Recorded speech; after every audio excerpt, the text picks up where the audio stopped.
Welcome,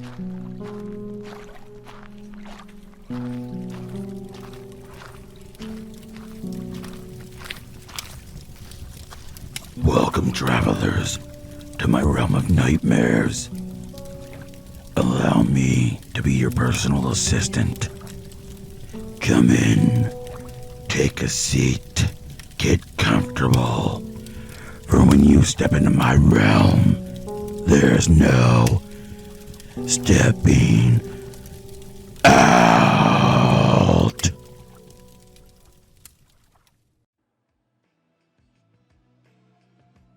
Whoa, I feel great. Despite a hell of a night, I am hungover, but the hangover is from life.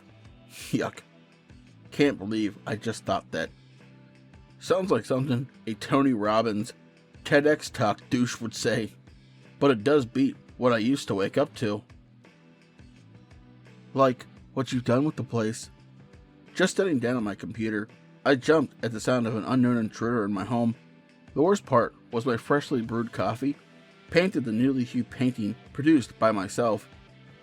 I sat down calmly, not facing the direction of where her voice came from. Did you sound any more like an 80s cheesy villain? I asked. Wait, who was in my home? And what happened last night? Last night, approximately 9 hours ago. Okay, let's submit this final project. The first slide needs to be my name, class name, instructor's name, and due date. Easy peasy. Shane Wilson, PSY 300, Mind Control, or Freedom. Professor Modus Mused. Due date 06/16/22. This is my second go around at college. My freshman year was way back in 2002. My major was sociology with a minor in psychology, but what I really majored in was partying, as every single shithead college dropout says. That failure to finish my degree has always stayed with me. I have a great family and a modestly successful career, one that didn't require a Bachelor of Arts degree. I could never shake that piece of paper out of my head though, and finally sacked up to finish what I started more than 20 years ago. I'm crushing it now. Nailed this assignment, hit all the requirements, double-checked all my sources. Shut laptop. You know what?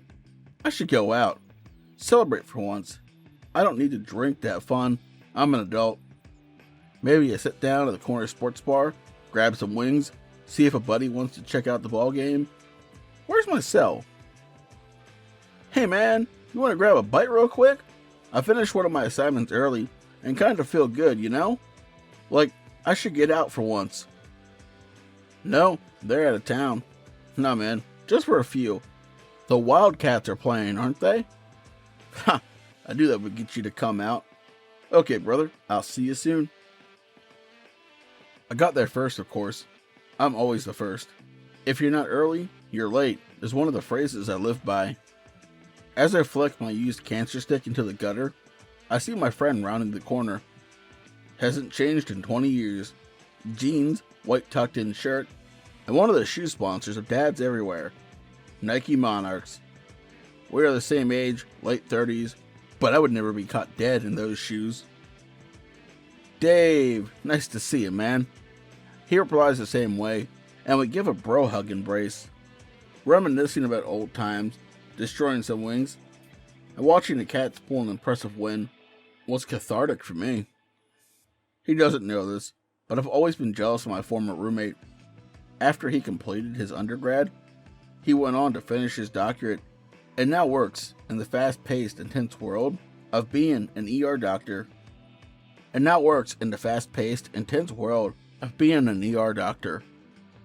I said before that I have attained my own level of success, but not as impressive as Dave's.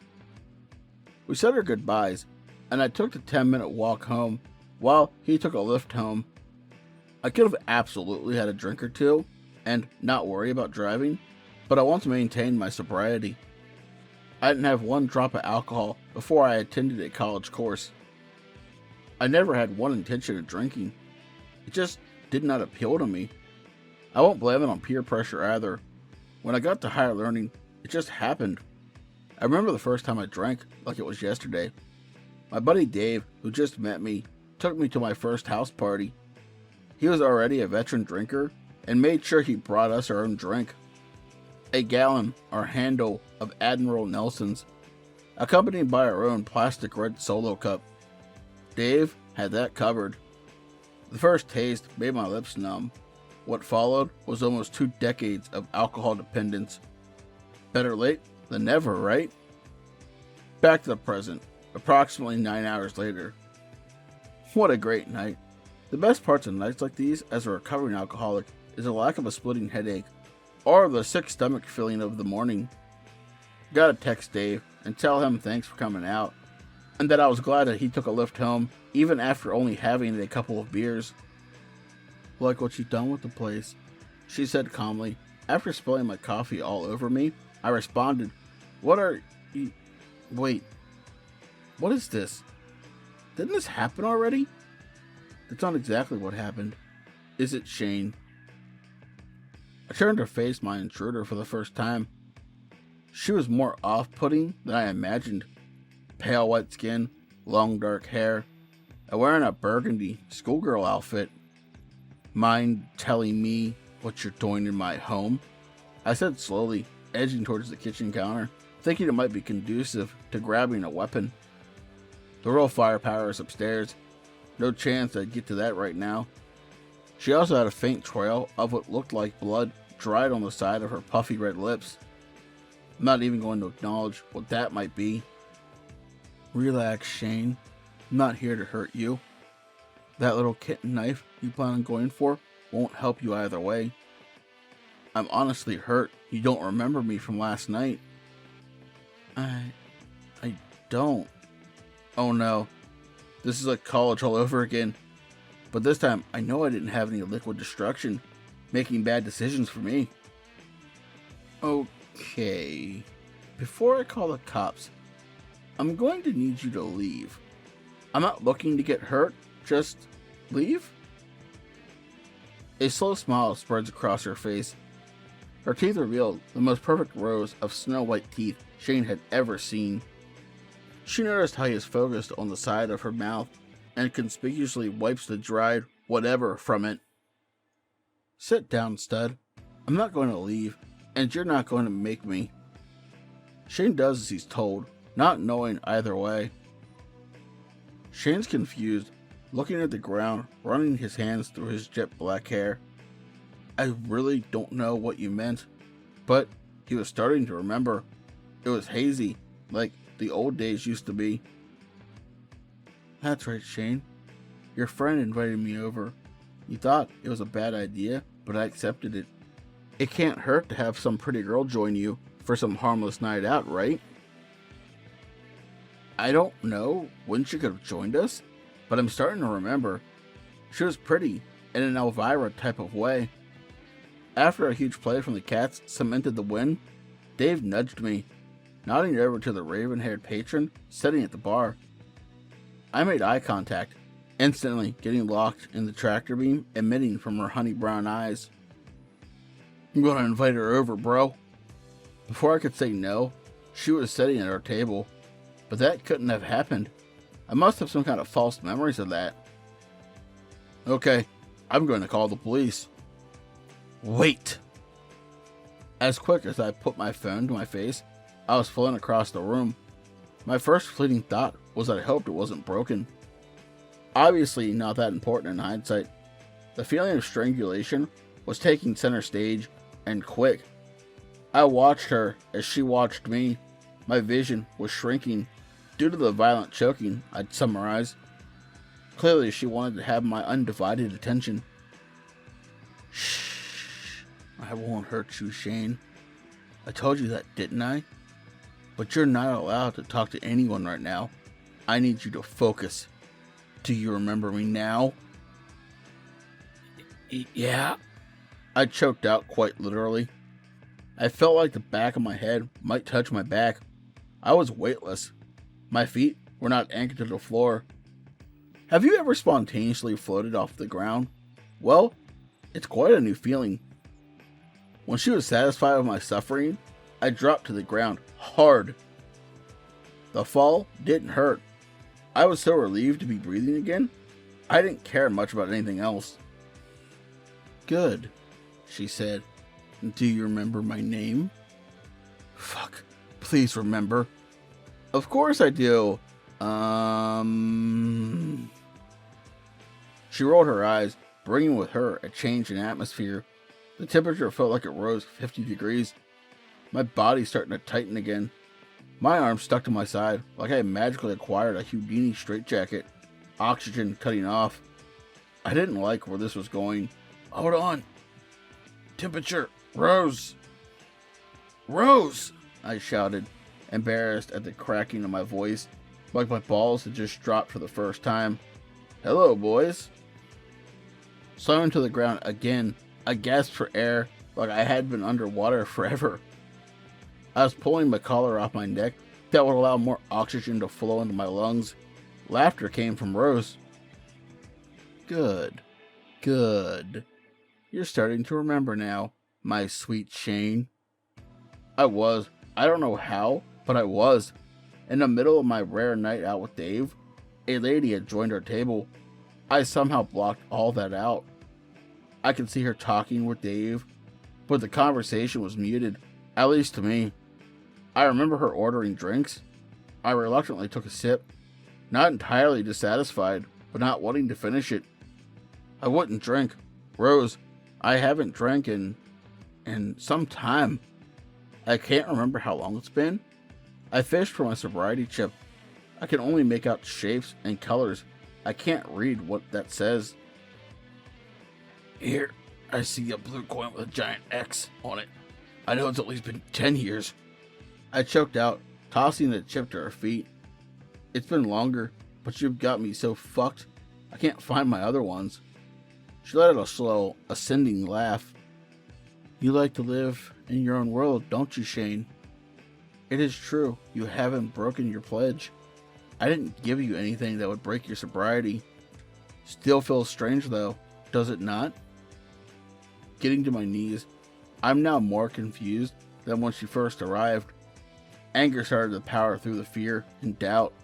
I stood up, straightened myself up, and sat down at my desk. I stared at Rose, trying to gain an understanding of what or who she was. What was she after? Are you here to kill me, Rose? Are you here as a ghost of Christmas past or some shit? What do you want with me? The last part came out more pathetic than I meant.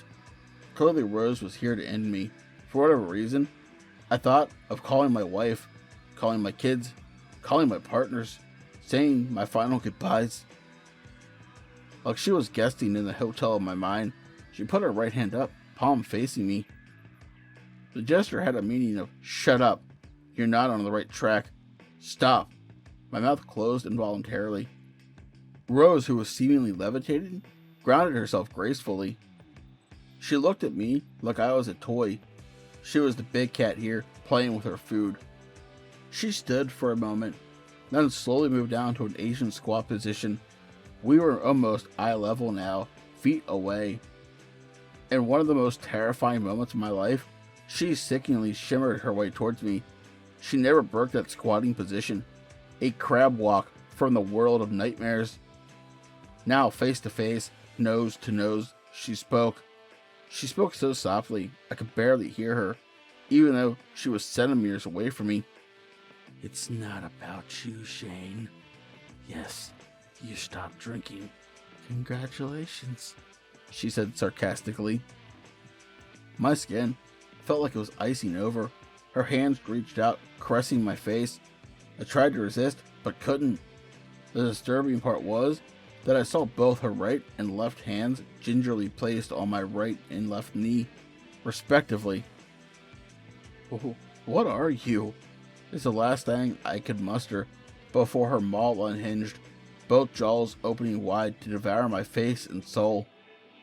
2 weeks later, my custom Sonic the Hedgehog Green Hill Zone theme song blast full volume at 7 a.m.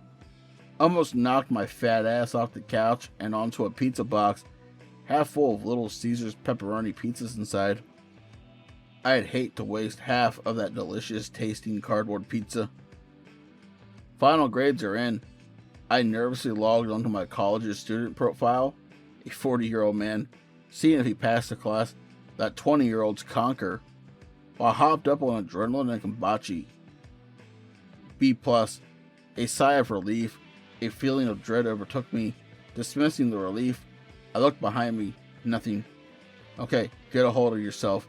Manage your stress. You'll never manage me, a sultry voice whispered into my ear, punctuating it with a wet, heavy breath licked on my right ear. Wincing, disgusted, I did fall into the Little Caesars pizza box, melting into the dough, cheese, and pepperoni. Embarrassing. Rising to my feet, my pathetic card table that served as my breakfast, lunch, and dinner hub had one solitary item prominently displayed: a red rose.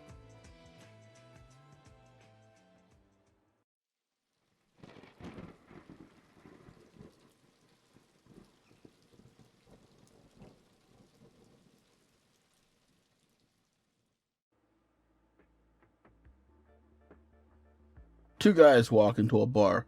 Stop me if you heard this one before. What follows is my best effort to describe the strangest event in my life. I'm still not sure if I'm safe. Hell, I'm still not sure what just happened at all. The only thing I can do to make sense of all this is to put pen to paper or fingertip to keyboard. Whether I'm still here or not after this, hopefully this story will get out. The thing is, I'm not even involved in this, at least not as a main character. I'm just a regular guy who stopped into my local bar/restaurant for a drink and a pizza on half-off Tuesdays. After a higher stress day than normal at work, I decided to treat myself to a drink. I don't normally do so on work nights, but this day had called for one. After pursuing the drink menu, I decided to keep it simple. Too many choices these days, too many specialty cocktails. As I've gotten older, it seems that every small-time restaurant and corner bar has turned into a speakeasy mixology joint, like you'd expect to find in New York, LA, or some hipster bar in Portland or Austin. Does anyone use the term hipster anymore? I guess that's how I see these types of places. The places where the bartender wears suspenders and have insanely manicured handlebar mustaches. The places where everything all of a sudden is covered with wood. The bar made of one long piece of shellacked maple log. Tall beer and a shot, please, I stated to my server, closing the drink special menu. The woman taking my order gave no visible reaction and plainly asked what kind of beer and what kind of shot. Again, trying to be simple so I could get my imbibing on as soon as possible, I just asked for Coolers and Jack Daniels. I don't even like either, to be honest. It was the first two brands that came to mind. A short while later, my drinks had arrived. I quickly took the shot of Jack Daniels, wincing, followed with a generous gulp of my beer. While I put the 24-ounce glass back down on the table, I saw him. I didn't think he was there just a moment ago. I had taken a table just off the bar, maybe 5 or so feet away. There was something oddly captivating about this gentleman. I would come to understand why throughout the night. Part 1. The Introduction. The man looked to be in his mid-20s to early 30s. He had slicked back black hair, all black, not one gray or off-black strand of hair. He had dark eyes, not impossibly dark, but dark. He had a pencil-thin mustache, not pencil-thin actually, but maybe double pencil-thin? He kept a slight smile while enjoying his drink. Yes, he had 2 small drinks in front of him. One, a familiar-looking brown liquid, with one perfect ice cube taking residence. A straight-up whiskey or rum, perhaps. The other was more alien. It was an off-putting gray, with strands of red. At this point, I quickly snapped my own gaze back to my beer. I didn't want to risk him seeing me eyeing his sci-fi drink. Another sip of my standard domestic. I did that fake neck stretch thing, so I could sneak a peek at the gentleman again. He wasn't paying attention. thankfully. Yep, gray drink with red streaks. Peculiar. Even though his hair was impeccable and his eyes were dark, there was a kindness to them, like he was more content in life than I could ever hope to be. As he eyed his drink, I saw something behind that kindness though, some type of brimming darkness. I can't quite place it. I don't know if I've seen it before, but if I did, I think I'd remember, because this was fascinating. As he kept that impossible half smile on his puss, there was that feeling that at any moment he could transform into one of those piranha plants from Super Mario Bros. And eat your face off. I humorously envisioned rows of sharp teeth developing from his mouth, overcoming his entire head, and growing leaves and vines like the Mario mob. Okay, I thought to myself, mind your own business and enjoy your rare night out. So I did. Or tried to. I was enjoying my Colorado Kool-Aid, and it was enjoying me. That sounded lewder than I intended. I felt that familiar warmth that used to be all too connected with my younger years. I found myself scanning the dozens of TVs above the bar, top NFL draft prospects, sports training ball games, soccer, a TV dedicated to Keno numbers, a regular cable channel playing one of those paranormal ghost hunter shows. Guess they have that on for the non-sports people here. As I look around, I did notice there was a diverse group of patrons. Families, old, young, dates. It was nice to see. The name of this establishment is called the Corral. Like sea coral? Do I live near the sea? Nope. I do live on the water, but it's fresh. I think the founder of this place named it after his surname. It has been around for over 100 years. Back in the frontier days, it would probably be considered a corral where farmers, cowboys, and most of town would meet for various reasons. Somewhere along the line, the names Corral and Corral had paired up, and since it is by the water, the sea coral aesthetic stuck. For whatever wild reason, there are ocean-themed decorations everywhere, including actual coral. The logo is a big old mural, welcoming its guests when you walk through the front door. None of it makes sense, but no one here cares. It's been a mainstay of a little town for a long time. Let's meet at the Corral has been a trademarked phrase on a Friday night. Here you are, sir. Oh, thank you, I said. My pizza had arrived. Pizza from a seafood place. Well, not really a seafood place. I just explained all that, didn't I? As I was about to tear into my first slice from the piping hot round pizza, I heard an interesting exchange coming from the piranha gentleman's corner of the bar. Hey, is anyone sitting here? I swallowed my first bite of pizza in record time. I looked towards the gentleman. He spoke. No, there isn't.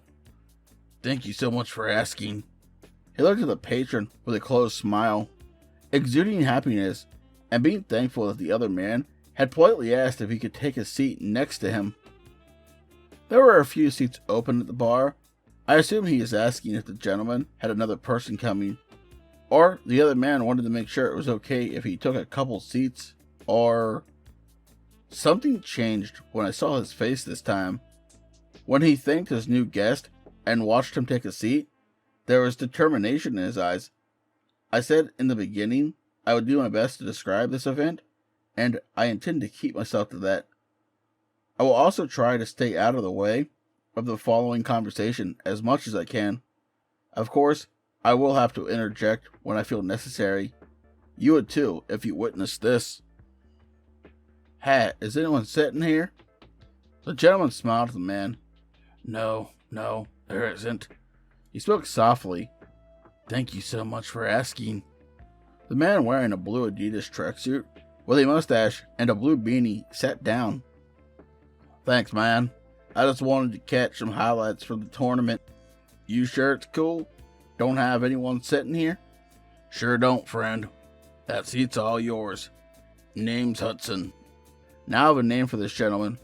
I couldn't make up a better name for this guy. Cool, appreciate it, Blue Tracksuit said. Never did catch your name now that I think of it. After Blue ordered a drink, Hudson took a sip of his brown drink, followed by a sip of whatever great concoction he had. "Hey man, I like your suit. You look sharp, brother," Blue said. Hudson was indeed wearing a nice looking black pinstripe suit and matching pants, complemented by expensive looking black loafers with no socks. Odd looking these days, but it worked for him. He also wasn't wearing a tie. Instead, he opted for a V-neck red t-shirt. "Just here for the highlights?" Hudson asked, swirling his normal drink. "Yep, just stopping in after work before I see the wife and kids, you know." Blue took a swig from his beer. "I hear that," Hudson said, sounding somewhat robotic with a big smile. I was not completely invested in this conversation between two complete unknown strangers. They continued to make small talk. Where are you from? What's your kids' names? Etc. As with most bars, the music and general chatter drowned out most words. I started to get lost in my attempt to hang on every word. Didn't seem like this was going to be as deep as I imagined. Kind of relieved, honestly. For a moment I thought something otherworldly was going on. I could now go back to finishing my third slice of pizza and take the rest home for another time. The uninterested server came back to see if I'd like another drink. I think one shot and one beer would be more than enough for this impromptu solo nights out. No thank you. I think I'll just take the "What's one of your deepest desires?" I heard Hudson ask his guest. Yeah, I'll take another round, please," I said to my server, not taking my eyes off Hudson. Part 2. The question. Blue was in the middle of raising his glass for another drink, almost dropping it when he heard Hudson's deeply personal question. "Deepest desire," he said, his eyes wandering and looking towards the top of his skull, like he was searching his brain to help with an answer. "To be happy" is one of the easy answers. "You're not happy?" Hudson asked, with a concerned look on his impossible smooth-skinned face. Blue and Hudson went on to continue the conversation about what does and doesn't make an average person happy. It made me think of how I'd answer that question. I'm a pretty fulfilled person. I had a great career, a great marriage, and produced a couple amazing little people. Palm trees is what makes me happy right now.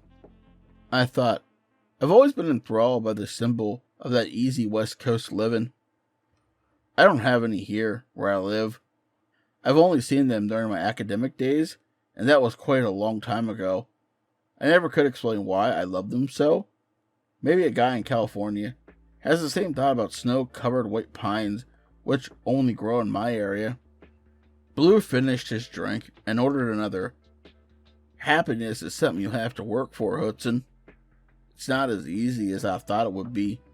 My mom never did tell me how to get it." Hudson's warm smile, taking a sip of his gray drink. The drink never seemed to change levels, and I never saw him order another one. "You're an intelligent man. A real man knows that being happy is something that just doesn't happen. You have to work for it. So then, if you know what you desire, what is one of your biggest fears?" This seemingly drunk conversation between two strangers gets more interesting. I don't know much, but I know inebriated people very well, and this guy Hudson was not drunk at all. Blue, again, put his eyes to the sky, searching in his mind for an appropriate answer. As luck would have it, a live band started blasting some 90s or 2000s cover songs. I couldn't place it right now.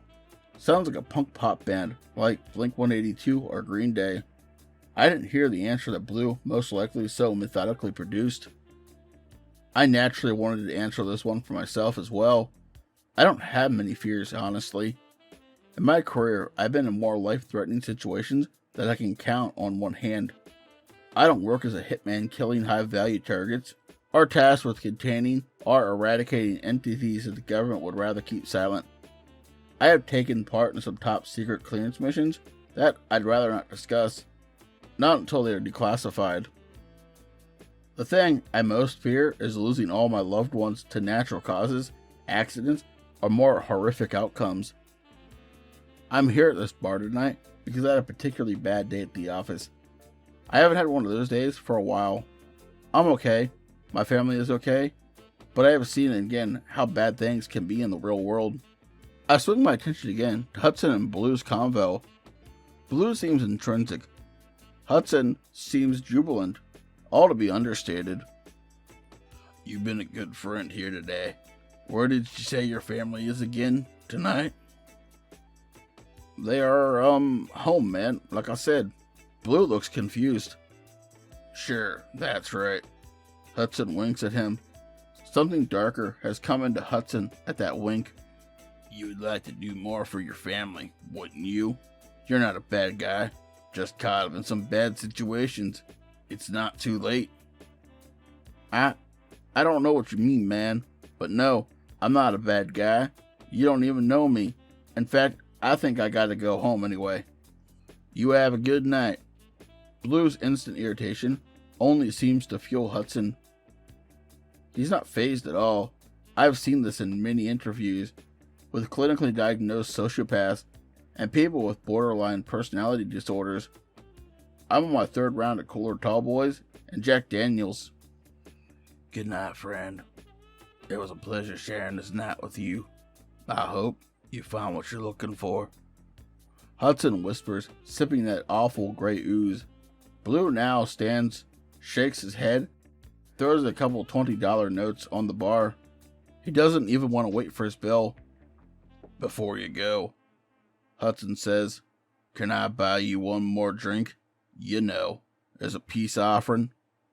Blue took his beanie off, smoothing his brown hair back.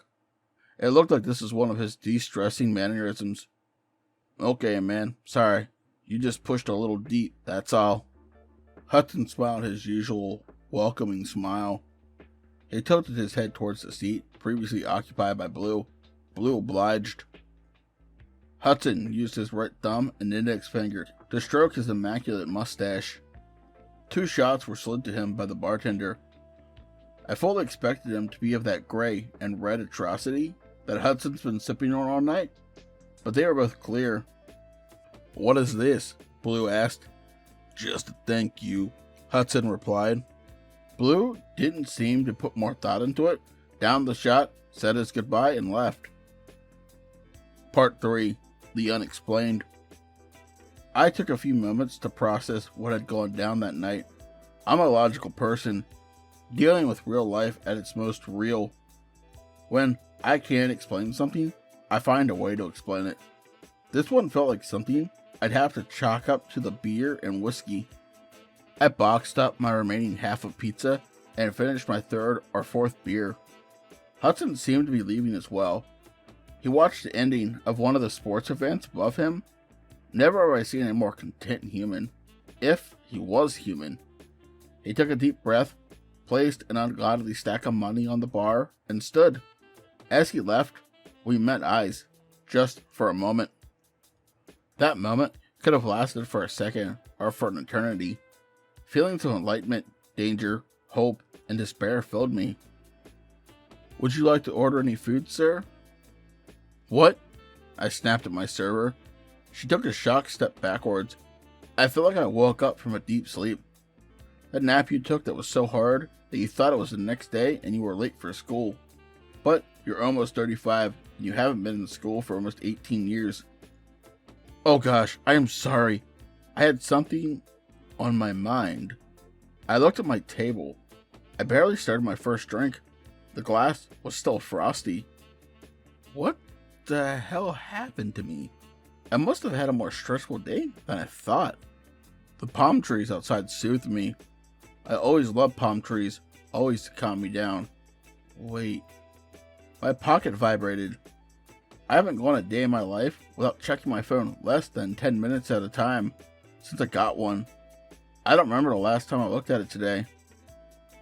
What the hell? 37 voicemails? Over 100 missed text messages? Multiple social media DMs? Something terrible has happened.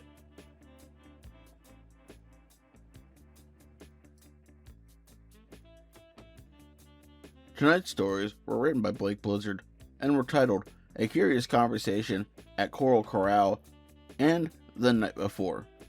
If you enjoyed these stories, chances are you'll enjoy the rest of his content. The links to his Reddit and all of his other social medias will be in the description below. Please check him out and let him know PA sent you. Hey, did you have merch? Well, do. Crazy, right?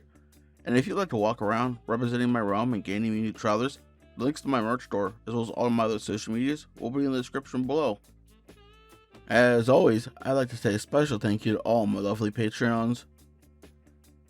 242 Reads, Rando Calrissian, Seraphine the Midnight Bard, Spooky Boo's Scary Storytime, Hair Raising Narratives, Lycan Trucker, and Pimp Demon. If you'd like to join these lovely travelers but light my fire, you can do so by becoming a Patreon. Please remember the support is always appreciated, but it's never expected. Please don't forget to like, comment, share, subscribe, and ding that bell for all future content if you're new. It is what really helps push this video into the algorithm and helps this channel grow. But as always, travelers, once you step into my realm, there's no stepping out.